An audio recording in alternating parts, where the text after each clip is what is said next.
Assalamualaikum warahmatullahi wabarakatuh. Kami dari kelompok 4 ingin mempresentasikan serta menjelaskan mata kuliah manajemen keuangan tentang analisa rasio laporan keuangan dari 3 perusahaan, yaitu PT Telkom Indonesia, PT Indosat Tbk, dan PT XL Axiata. Pertama-tama, perkenalkan saya terlebih dahulu. Nama saya Reva Awalia dengan NIM 11220025. Perkenalkan, nama saya Nuari Mulihati dengan NIM 11220125. Perkenalkan, nama saya Rihayatul Ais dengan NIM 11220167. Dengan saya Fitri Aniska Putri dengan NIM 11220331. Perkenalkan, nama saya Siva Ramadini dengan NIM 11220221. Ini ada analisa rasio laporan keuangan dari PT Telkom Indonesia dengan periode 2020, 2021, serta 2022 yang terdiri dari rasio likuiditas, rasio solvabilitas, dan rasio rentabilitas. Di sini ada neraca dari PT Telkom Indonesia dengan periode tahun 2020, 2021, dan 2022. Dan di sini ada laporan laba rugi dari PT yang sama yaitu PT Telkom Indonesia dengan periode tahun yang sama yaitu tahun 2020, 2021, dan 2022. Di sini kita akan menghitung rasio laporan keuangan tahun 2020 dari PT Telkom Indonesia. Dalam rasio laporan keuangan yang pertama kita hitung adalah rasio likuiditas. Dalam rasio likuiditas yang pertama ada current rasio dengan rumus aktiva lancar dibagi hutang lancar dengan nominal 46 triliun 529 miliar rupiah dibagi 68 triliun 500 miliar rupiah dengan nilai 0,679. Jika current rasio perusahaan bernilai kurang dari 1, maka perusahaan tersebut tidak memiliki aset lancar yang cukup untuk membayar kewajiban lancarnya. Dan yang kedua ada cash rasio dengan rumus kas plus efek dibagi utang lancar dengan nominal 21 triliun 818 miliar rupiah dibagi 68 triliun 500 miliar rupiah dengan hasil 0,318. Apabila cash rasio suatu perusahaan mempunyai nilai kurang dari 1, maka dapat diindikasikan bahwa perusahaan tersebut tidak cukup memiliki kas atau setara kas untuk memenuhi kewajiban jangka pendeknya. Berdasarkan nilai di atas, perusahaan hanya memiliki 0,318 kas yang tersedia dari total kewajiban jangka pendek. Dan yang ketiga ada quick atau asset test dengan rumus kas plus efek plus piutang dibagi utang lancar dengan nominal 21 triliun 818 miliar rupiah ditambah 12 triliun 590 miliar rupiah dibagi 68 triliun 500 miliar rupiah dengan hasil 34 triliun 408 miliar rupiah dibagi 68 triliun 500 miliar rupiah dengan hasil 0,502. Pada umumnya nilai likuiditas yang dianggap ideal atau sehat adalah angka yang bernilai lebih dari 1. Likuiditas quick ratio dengan nilai sebesar 0,502 termasuk rendah karena nilainya kurang dari 1. Oleh karena itu dapat diindikasikan bahwa perusahaan memiliki kemampuan yang terbatas untuk melunasi kewajiban jangka pendeknya dengan menggunakan aset lancar yang paling liquid. Di dalam perhitungan yang kedua ada rasio solvabilitas. Dalam rasio solvabilitas yang pertama ada debt to asset ratio dengan rumus total utang dibagi total aset dengan nominal 125 triliun 359 miliar rupiah dibagi 245 triliun 873 miliar rupiah dengan hasil 0,50. Jika debt to asset ratio atau DAR sebesar 0,50 atau 50%, ini berarti 50% dari total aset perusahaan dibiayai oleh hutang. Dan yang kedua ada debt to equity ratio dengan rumus total liabilitas dibagi ekuitas dengan nilai 125 triliun 359 miliar rupiah dibagi 102 triliun 347 miliar rupiah dengan hasil 1,22. Jika debt to equity ratio atau DER sebesar 1,22, artinya perusahaan memiliki hutang yang lebih besar dibandingkan dengan ekuitasnya. Selanjutnya ada rasio rentabilitas tahun 2020 dari PT Telkom Indonesia. Yang pertama ada rentabilitas ekonomi dengan rumus laba bersih dibagi total aktiva dikali 100% dengan laba bersih sebesar 29 triliun 890 miliar rupiah dibagi dengan 245 triliun 873 miliar rupiah dikali 100% dengan hasil 0,121. Jadi perusahaan menghasilkan laba bersih sebesar 0,121 dari total asetnya. Selanjutnya ada rentabilitas modal sendiri dengan rumus laba bersih dibagi ekuitas dikali 100%. Dengan jumlah sebesar 29 triliun 890 miliar rupiah dibagi dengan 102 triliun 374 miliar rupiah dikali 100%. Dengan jumlahnya 0,291. Jadi perusahaan menghasilkan laba bersih sebesar 0,291 dari ekuitas yang diinvestasikan oleh pemegang saham. Keuangan tahun 2021 dari PT Telkom Indonesia. Di sini ada rasio likuiditas tahun 2021, yaitu ada current ratio dengan rumus aktiva lancar dibagi dengan hutang lancar. Dengan nominalnya 61 triliun 277 miliar rupiah dibagi dengan 69 triliun 131 miliar rupiah. Dengan hasilnya yaitu 0,886. Jika current ratio perusahaan bernilai kurang dari 1, maka perusahaan tersebut tidak memiliki aset lancar yang cukup untuk membayar kewajiban lancarnya. Berikutnya yaitu kas rasio dengan rumus kas tambah efek dibagi dengan utang lancar. Dengan nominalnya yaitu 38 triliun 740 miliar dibagi dengan 69 triliun 131 miliar rupiah. Hasilnya yaitu 0,56. Jadi apabila kas rasio suatu perusahaan mempunyai nilai kurang dari 1, maka dapat diindikasikan bahwa perusahaan tersebut tidak cukup memiliki kas atau setara kas untuk memenuhi kewajiban jangka pendeknya. Berdasarkan nilai di atas, perusahaan hanya memiliki 0,56 kas yang tersedia dari total kewajiban jangka pendeknya. Selanjutnya ada quick acid test dengan hasil 0,729. Pada umumnya, nilai likuiditas yang dianggap ideal atau sehat adalah angka yang bernilai lebih besar dari 1. Likuiditas quick ratio dengan sebesar 0,729 ini termasuk rendah karena nilainya lebih kecil dari 1. Oleh karena itu dapat diindikasikan bahwa perusahaan memiliki kemampuan yang terbatas untuk melunasi kewajiban jangka pendeknya dengan menggunakan aset lancar yang paling likuid. Selanjutnya ada rasio solvabilitas dari PT Telkom tahun 2021. Rasio solvabilitas ada debt to asset ratio dan debt to equity ratio. Hasil dari debt to asset ratio PT Telkom yaitu sebesar 0,475. Rasio sebesar 0,475 menunjukkan perusahaan relatif sehat dalam hal risiko utang karena utangnya kurang dari setengah asetnya. Lalu ada debt to equity ratio dengan hasil 1,083, hasil dari ER sebesar 1,083, artinya perusahaan memiliki hutang yang lebih banyak daripada ekuitasnya. Selanjutnya ada rasio rentabilitas dari PT Telkom tahun 2021.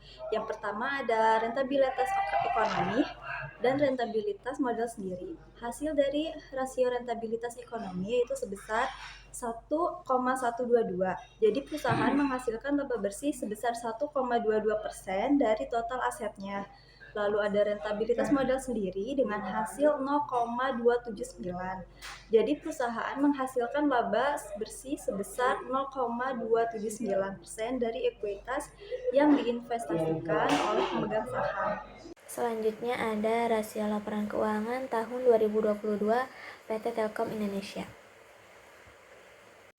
Yang pertama ada rasio likuiditas tahun 2022, yaitu ada current ratio dengan hasil 0,782. Apabila current ratio mempunyai nilai lebih kecil dari 1, maka perusahaan tersebut tidak memiliki aset lancar yang cukup untuk memenuhi atau membayar kewajiban lancarnya. Yang kedua ada cash ratio dengan hasil 0,467. Apabila kas rasio suatu perusahaan mempunyai nilai kurang dari 1, maka dapat diindikasikan bahwa perusahaan tersebut tidak cukup memiliki kas atau setara kas untuk memenuhi kewajiban jangka pendeknya. Berdasarkan nilai tersebut, perusahaan hanya memiliki 46,7% kas yang tersedia dari total kewajiban jangka pendek. Masih pada rasio likuiditas tahun 2022, yaitu ada quick acid test dengan hasil 0,634, yaitu pada umumnya nilai likuiditas yang dianggap ideal itu atau sehat adalah angka yang bernilai di atas 1 atau lebih dari 1. Nilai likuiditas quick ratio sebesar 0,634 ini termasuk rendah karena nilainya lebih kecil dari 1. Oleh karena itu dapat diindikasikan bahwa perusahaan memiliki kemampuan yang terbatas untuk melunasi kewajiban jangka pendeknya dengan menggunakan aset lancar yang paling liquid.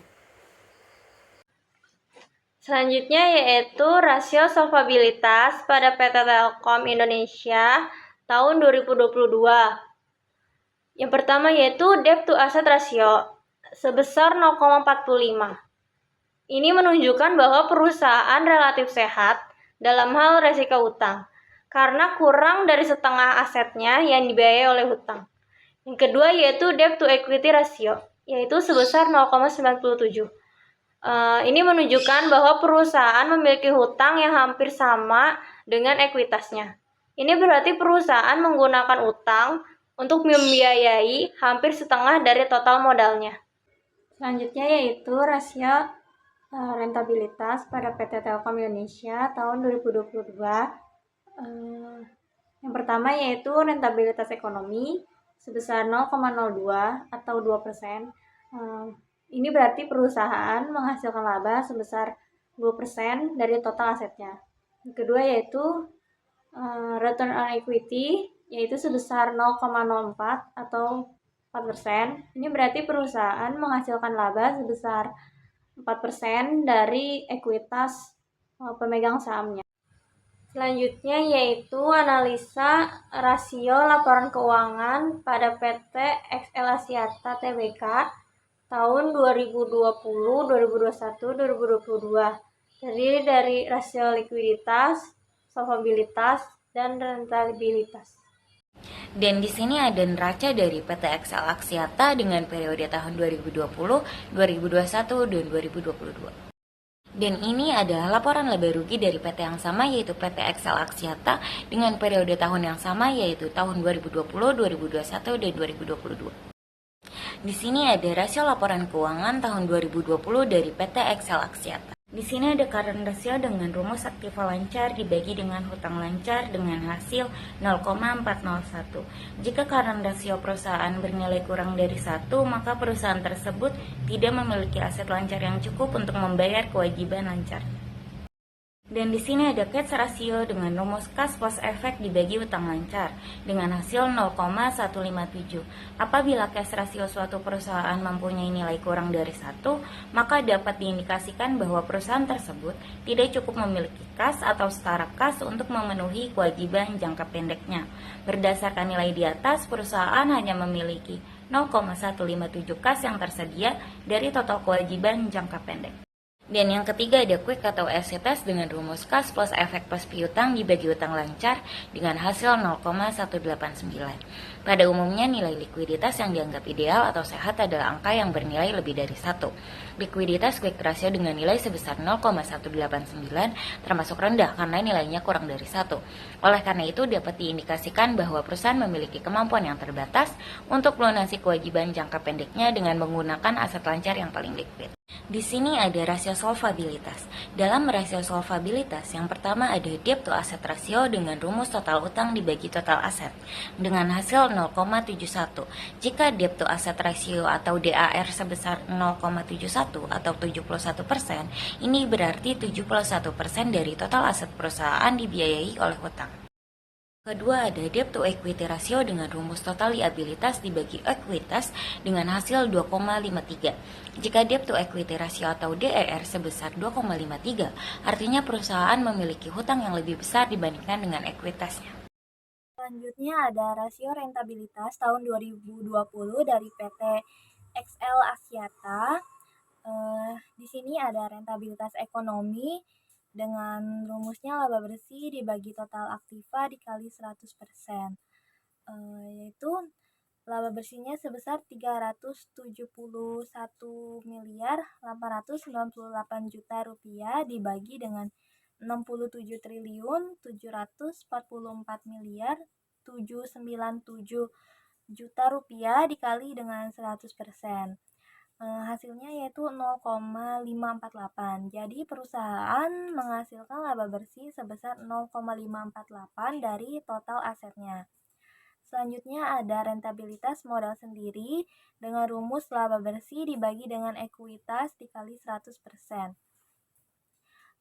Dengan jumlah laba bersihnya yaitu sebesar 371 miliar 898 juta rupiah dibagi dengan 19 triliun 137 miliar 366 juta rupiah dikali 100%, dengan hasilnya yaitu 0,0194.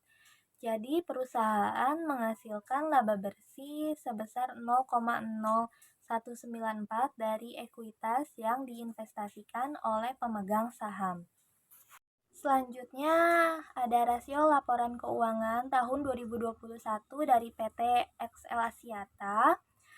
Di sini ada rasio likuiditas di tahun 2021, di mana current rasio dengan rumusnya yaitu aktiva lancar dibagi dengan hutang lancar, yaitu aktiva lancarnya 7 triliun 733 miliar 191 juta rupiah dibagi dengan hutang lancarnya yaitu 20 triliun 953 miliar 921 juta rupiah dengan hasilnya yaitu 0,369. Jika current rasio perusahaan bernilai kurang dari 1, maka perusahaan tersebut tidak memiliki aset lancar yang cukup untuk membayar kewajiban lancarnya. Selanjutnya ada kas rasio sebesar 0,12. Jadi apabila kas rasio suatu perusahaan mempunyai nilai kurang dari 1, maka dapat diindikasikan bahwa perusahaan tersebut tidak cukup memiliki kas atau setara kas untuk memenuhi kewajiban jangka pendeknya. Berdasarkan nilai tersebut, perusahaan hanya memiliki 0,12 kas yang tersedia dari total kewajiban jangka pendeknya. Selanjutnya masih pada rasio likuiditas PT XL Axiata pada tahun 2021, yaitu ada quick acid test dengan hasil 0,156, yaitu pada umumnya nilai likuiditas yang dianggap ideal atau sehat adalah yang angkanya bernilai lebih dari 1. Nilai quick rasio sebesar 0,156 itu termasuk masih rendah karena nilainya kurang dari 1. Oleh karena itu dapat diindikasikan bahwa perusahaan memiliki kemampuan yang terbatas untuk melunasi kewajiban jangka pendeknya dengan menggunakan aset lancar yang paling liquid. Selanjutnya ada rasio solvabilitas dari PT XL Axiata Tbk tahun 2021. Yang pertama ada debt to asset ratio di hasil 0,723. Rasio sebesar 0,723 menunjukkan lebih dari setengah asetnya dibiayai oleh hutang. Lalu ada debt to equity ratio dengan hasil 2,621. Hasil DER sebesar 2,621 artinya perusahaan memiliki hutang yang lebih banyak daripada ekuitasnya. Selanjutnya ada rasio rentabilitas PT XL Axiata Tbk tahun 2021. Yang pertama ada rentabilitas ekonomi di hasil 0,017. Jadi perusahaan menghasilkan laba bersih sebesar 0,17% dari total asetnya. Lalu kemudian ada rentabilitas modal sendiri di angka 0,064. Jadi perusahaan menghasilkan laba sebesar 0,064% dari ekuitas yang diinvestasikan oleh pemegang saham. Selanjutnya ada rasio laporan keuangan tahun 2022 PT XL Axiata Tbk. Pertama ada rasio likuiditas pada tahun 2022. Yang pertama ada current ratio dengan hasil 0,394. Nah, apabila current ratio mempunyai nilai kurang dari 1, maka perusahaan tersebut tidak memiliki aset lancar yang cukup untuk membayar kewajiban lancarnya. Kemudian selanjutnya ada cash ratio, yaitu dengan hasil 0,196. Nah, apabila cash ratio suatu perusahaan itu kurang dari 1, maka dapat diindikasikan bahwa perusahaan tersebut tidak cukup memiliki kas atau setara kas untuk memenuhi kewajiban jangka pendeknya. Berdasarkan nilai tersebut, perusahaan hanya memiliki 0,196 kas yang tersedia dari total kewajiban jangka pendek. Selanjutnya masih pada perhitungan rasio likuiditas, yaitu ada quick asset test dengan hasil 0,231. Pada umumnya nilai likuiditas yang dianggap sehat atau ideal yaitu yang angkanya bernilai lebih dari 1. Quick ratio dengan hasil 0,231 itu masih termasuk rendah karena nilainya lebih kecil dari 1. Oleh karena itu dapat diindikasikan bahwa perusahaan memiliki kemampuan yang terbatas untuk melunasi kewajiban jangka pendeknya dengan menggunakan aset lancar yang paling liquid. Selanjutnya yaitu rasio solvabilitas pada PT XL Axiata Tbk pada tahun 2022. Yang pertama itu debt to asset sebesar 0,7 atau 70%. Ini berarti 70% dari total aset perusahaan dibiayai oleh hutang. Yang kedua yaitu debt to equity, yaitu sebesar 2,39. Ini berarti perusahaan memiliki hutang yang lebih besar dibandingkan dengan ekuitasnya. Selanjutnya yaitu rasio rentabilitas PT XL Axiata Tbk pada tahun 2022. Yang pertama yaitu rentabilitas ekonomi sebesar 0,012 atau 1,2%. Ini berarti perusahaan menghasilkan laba sebesar 1,2% dari total asetnya. Yang kedua yaitu return on equity sebesar 0,04 atau 4%. Ini berarti perusahaan menghasilkan laba sebesar 4% dari ekuitas pemegang sahamnya. Selanjutnya ada analisa rasio keuangan PT Indosat Tbk tahun 2020, 2021, dan 2022. Yang kita analisis ada rasio likuiditas, ada rasio solvabilitas, dan ada rasio rentabilitas. Berikut ada laporan neraca PT Indosat Tbk tahun 2020, tahun 2021, dan 2022. Selanjutnya ada laporan laba rugi PT Indosat Tbk pada tahun 2020, 2021, dan 2022.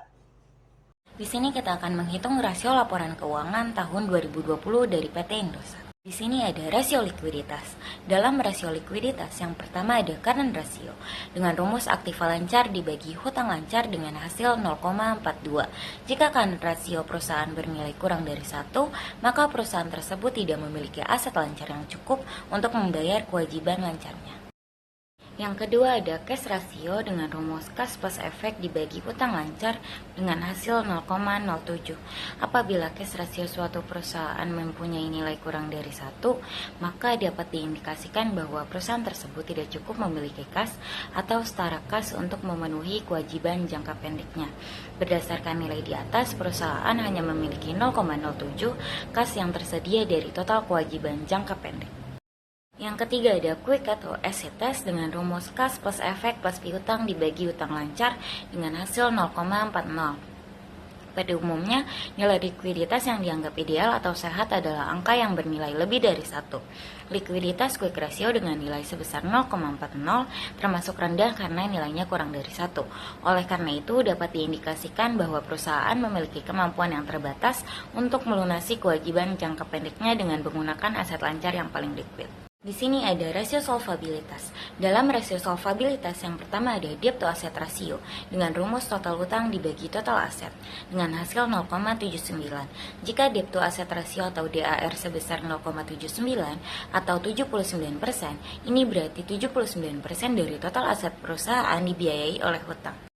Dan yang kedua ada debt to equity ratio dengan rumus total liabilitas dibagi ekuitas dengan hasil 4,20. Jika debt to equity ratio atau DER sebesar 4,20, artinya perusahaan memiliki hutang yang lebih besar dibandingkan dengan ekuitasnya.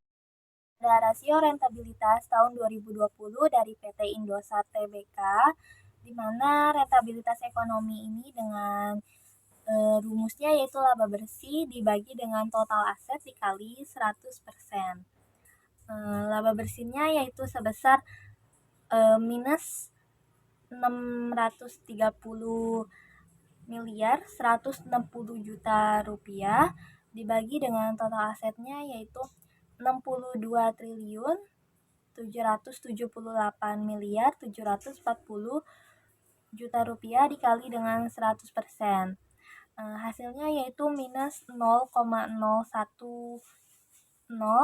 Jadi perusahaan menghasilkan laba bersih sebesar minus 0,010 dari total asetnya.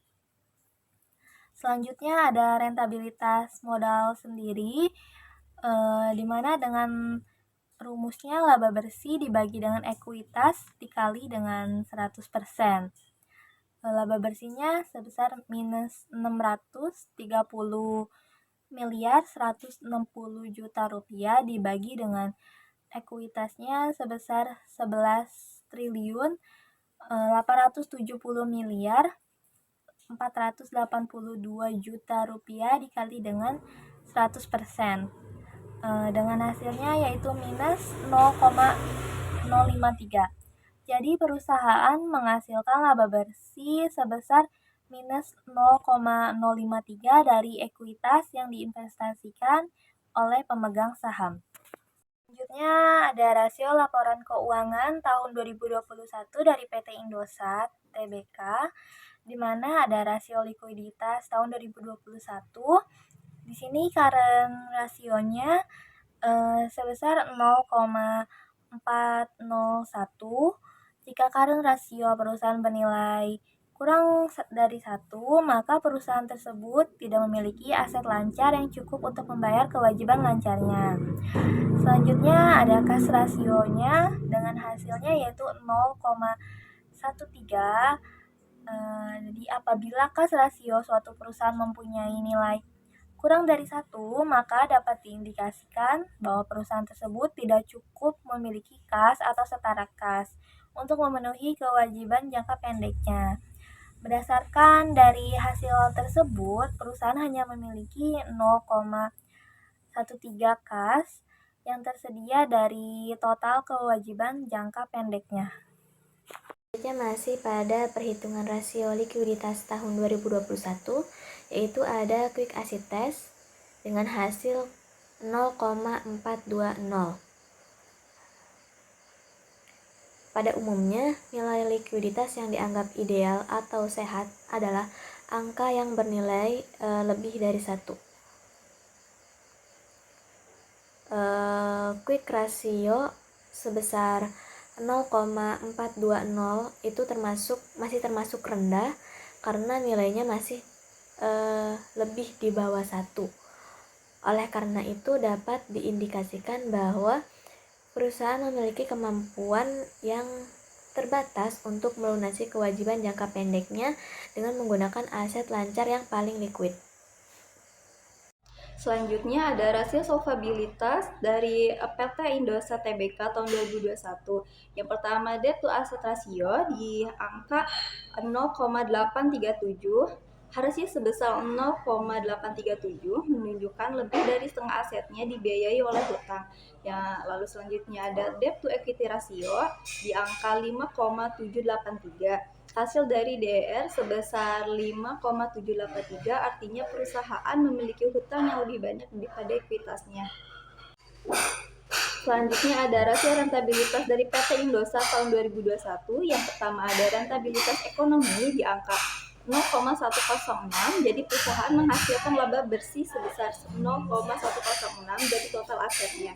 Kemudian ada rentabilitas modal sendiri di angka 0,735. Jadi perusahaan menghasilkan laba sebesar 0,735% dari ekuitas yang diinvestasikan oleh pemegang saham.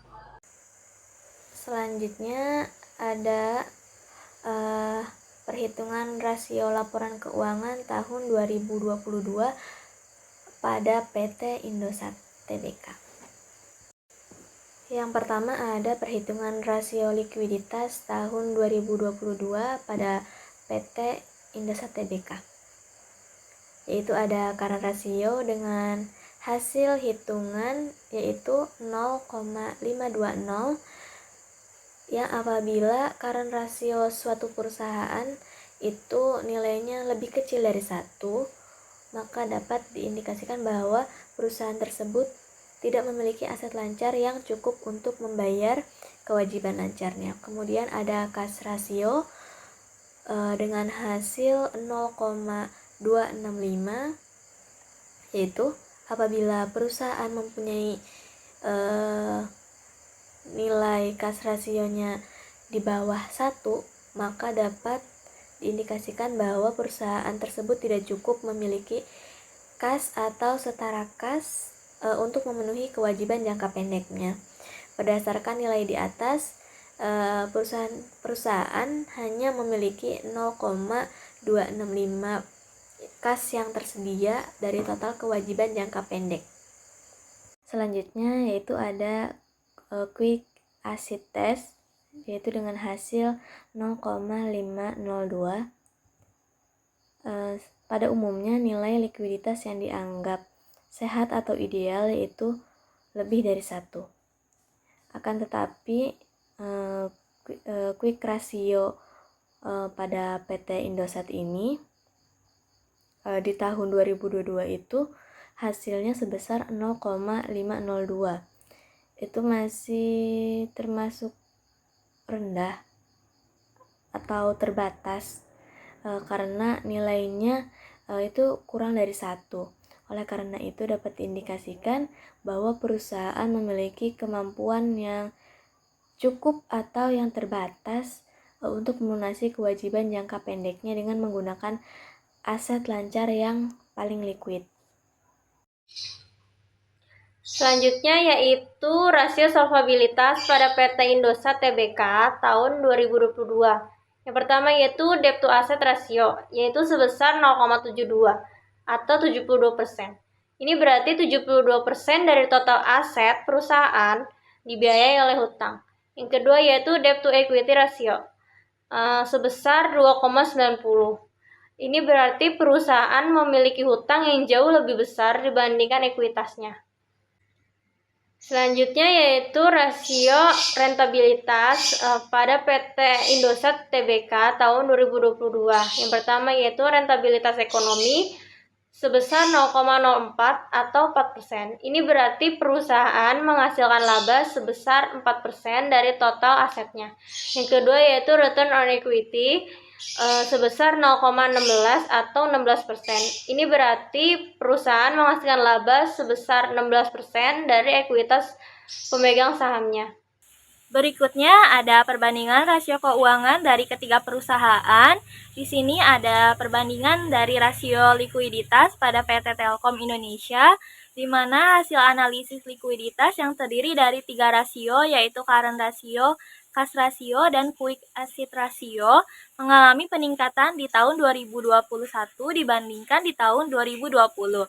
Perusahaan kemungkinan mengalami peningkatan di aset lancar pada 2021 akibat perbaikan arus kas operasional atau kas dan setara kas.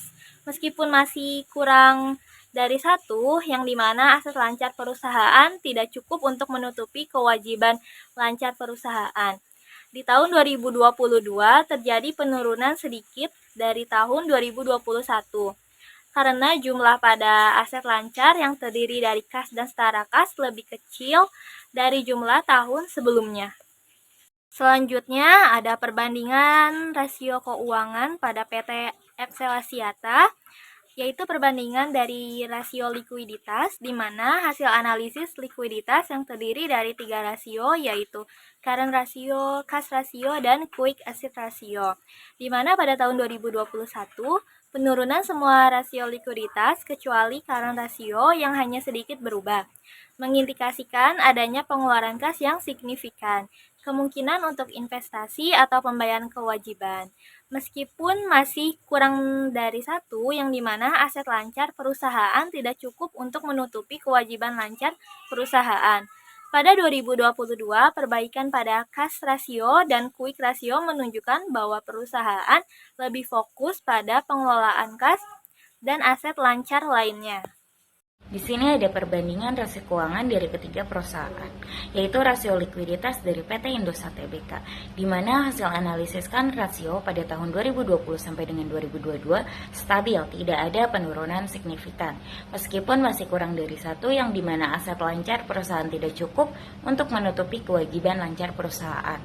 Peningkatan signifikan di cash ratio dan quick atau asset ratio pada tahun 2022 menunjukkan strategi perusahaan untuk memperkuat likuiditas dengan mempertahankan lebih banyak kas. Dan di sini ada perbandingan rasio keuangan dari ketiga perusahaan, yaitu rasio solvabilitas dari PT Telkom Indonesia, di mana hasil analisis solvabilitas yang terdiri dari 2 rasio, yaitu debt to asset ratio dan debt to equity ratio, mengalami penurunan dari tahun 2020, 2021 hingga 2022. Hal ini mengindikasikan bahwa perusahaan mengalami peningkatan ekuitas secara konsisten setiap tahun, sementara kewajiban total perusahaan cenderung stagnan atau sedikit menurun.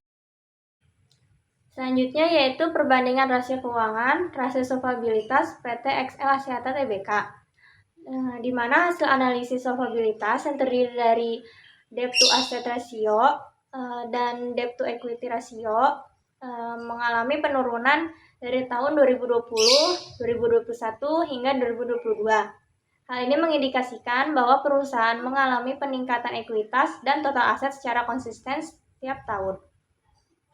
Penurunan rasio solvabilitas ini menunjukkan bahwa perusahaan semakin mampu memenuhi kewajiban jangka panjangnya dengan ekuitas yang dimiliki, yang menunjukkan pengelolaan struktur keuangan yang semakin baik dan penurunan risiko gagal bayar terhadap utang jangka panjang. Selanjutnya yaitu perbandingan rasio keuangan, rasio solvabilitas pada PT Indosat Tbk, di mana hasil analisis solvabilitas yang terdiri dari 2 rasio, yaitu debt to asset ratio dan debt to equity ratio, mengalami peningkatan pada tahun 2021 dibandingkan pada tahun 2020. Hal ini mengindikasikan bahwa perusahaan mengalami penurunan ekuitas, sementara kewajiban total mengalami peningkatan yang cukup besar. Namun pada tahun 2022, perusahaan ini mengalami penurunan kembali karena peningkatan ekuitas dan kewajiban total yang secara signifikan. Selanjutnya ada perbandingan rasio keuangan dari ketiga perusahaan, yaitu salah satunya rasio rentabilitas pada PT Telkom Indonesia. Berdasarkan perbandingan rentabilitas yang terdiri dari rentabilitas ekonomi atau ROA dan rentabilitas modal sendiri atau ROE pada PT Telkom Persero Tbk. Pada tahun 2020 dan tahun 2021, perusahaan mengalami perubahan yang tidak begitu signifikan. Akan tetapi, pada tahun 2022, perusahaan mengalami penurunan yang cukup signifikan. Dapat diindikasikan bahwa adanya masalah dalam kinerja perusahaan pada tahun tersebut. Hal ini menunjukkan bahwa kinerja perusahaan sangat dipengaruhi oleh berbagai faktor internal dan eksternal. Selanjutnya ada perbandingan rasio rentabilitas pada PT XL Axiata Tbk.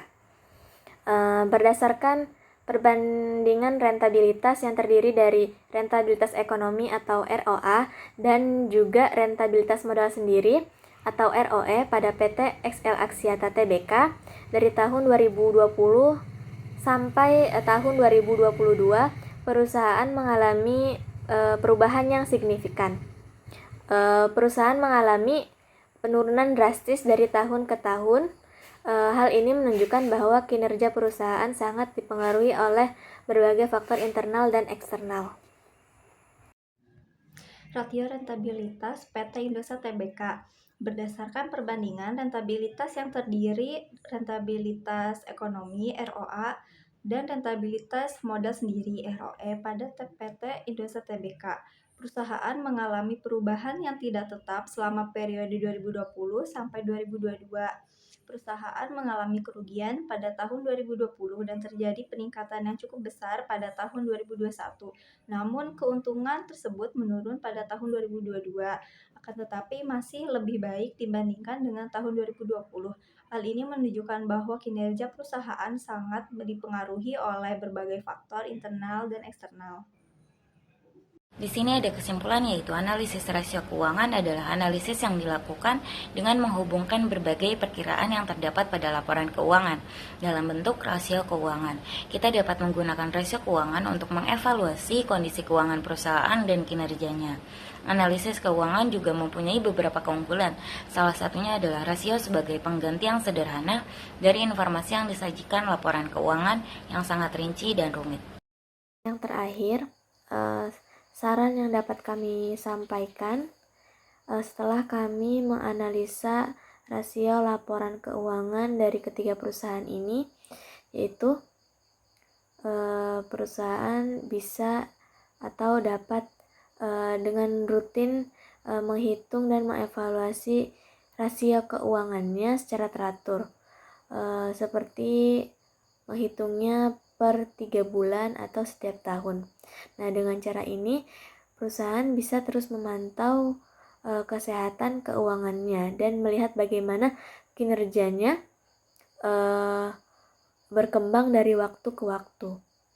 Jika ada masalah keuangan yang muncul, perusahaan bisa segera menyadarinya dan mengambil langkah-langkah untuk memperbaiki masalah tersebut sebelum menjadi lebih besar. Rutinitas ini membantu perusahaan tetap berada di jalur yang benar dan meningkatkan kinerjanya secara keseluruhan. Mungkin sekian yang dapat kami sampaikan. Kurang lebihnya mohon maaf. Wassalamualaikum warahmatullahi wabarakatuh.